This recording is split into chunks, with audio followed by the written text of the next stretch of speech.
I guess the worst part is having to ask, because it's hard. It is, because I never had to. I've always had a job. I've always had food.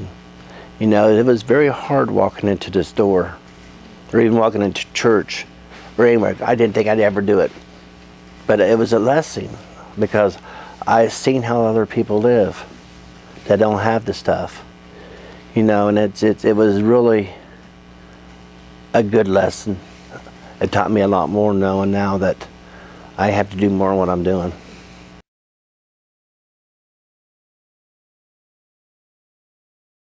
It wasn't me, it wasn't who I am.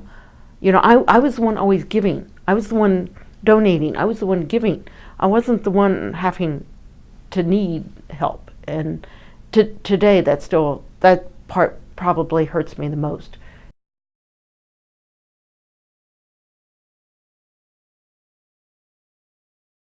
Years ago, I was embarrassed because, you know, I was professional and certified surveyor and everything, and had to go and ask for a food basket. That was really bad then.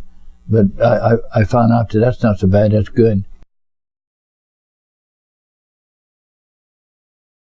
My water bills went up, my electric bills went up. I don't get any more money from me and him. I mean, I get $259, I think it is, a month to raise this baby. I've got an old van that's falling apart. It's 21 years old. I can't afford to buy another one. I got to take 4 trips a day to get him back and forth to school. So that's like $180, $190 a month.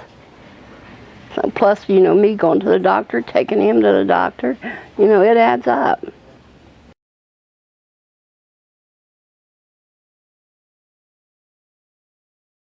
For many times, the individual told me, well, you know, I picked up your file many times, and I was impressed with you know, everything, but I wasn't willing for what you were qualified to do.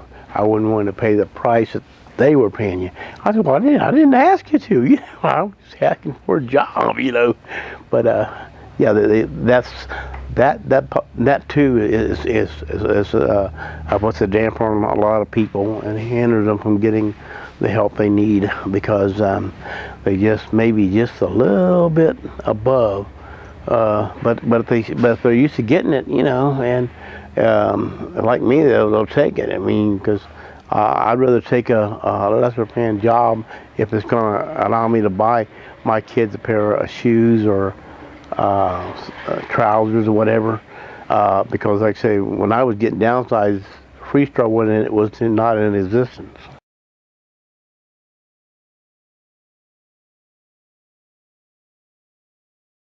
I wouldn't have had to ask for help if my son wouldn't have gotten in a situation, because I get Social Security and I got 2 or 3 retirements that I had, so I was sitting okay.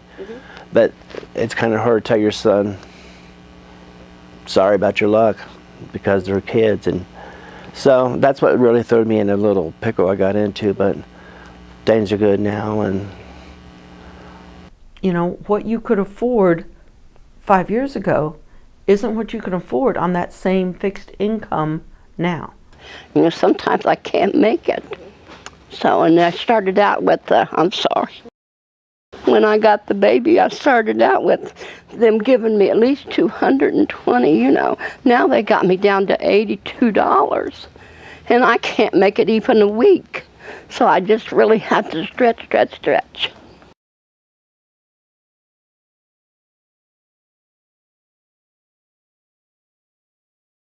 the federal government can help me out, but the local, they sent me to the locals to help me out. That's unbelievable. People in Need was very good for my family helping me out, because back then it was tough. You know, you worked a couple jobs and you didn't make much money, and you had children growing up and they had health problems and everything, and you know, you just needed some help. And they did. They really did. It takes a lot for a person whose pride is, I've always been a giver, now I'm going to be a receiver. Something's not right in this picture. Then you have to go back and say, where did I go wrong? You didn't go wrong nowhere. It happens because That's part of life. Make you feel honored to come in and get some food if you need it. Yeah, they don't embarrass you, you know.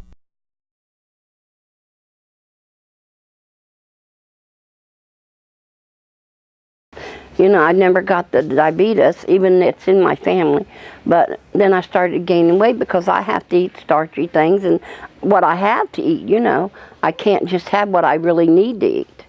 I'm not going to go hungry, but I'm not eating properly. You know, and that's more my problem now than the being hungry, is not being able to eat what I should be eating. It makes your eyes water up at times when you see kids and stuff in there that could not get nothing to eat or might not get nothing to eat. What are you gonna do when school's out? A lot of these kids go to breakfast at school, lunch at school, but then all once it stops. You went from 3 meals a day to what, 1? How many kids can live on 1 meal? That's, you know, that's a lot to a baby. He don't understand why he don't have a banana or why he don't have an apple. And the other little kid has an apple, you know. But then at the same time, if he quits sharing so much with everybody, if he gets a cracker or 2 crackers, he wants to share with the little boy next door. So.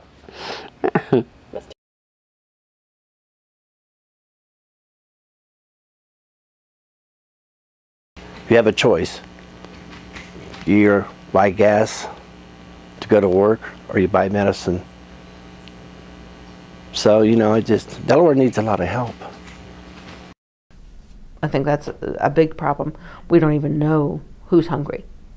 Yes, we see the guy out on the corner on the street. We don't see the little kid out there playing in the playground that maybe hasn't eaten for a couple days. Delaware being one of the richest counties in Ohio, to people, to some of our local government personnel didn't believe that there was such a problem, you know, here in Delaware. And I don't know if they were in denial or they just didn't see it. Be truthful now, not lying. I just hugged my baby and I thank God I could do it because nobody else, you know, is there.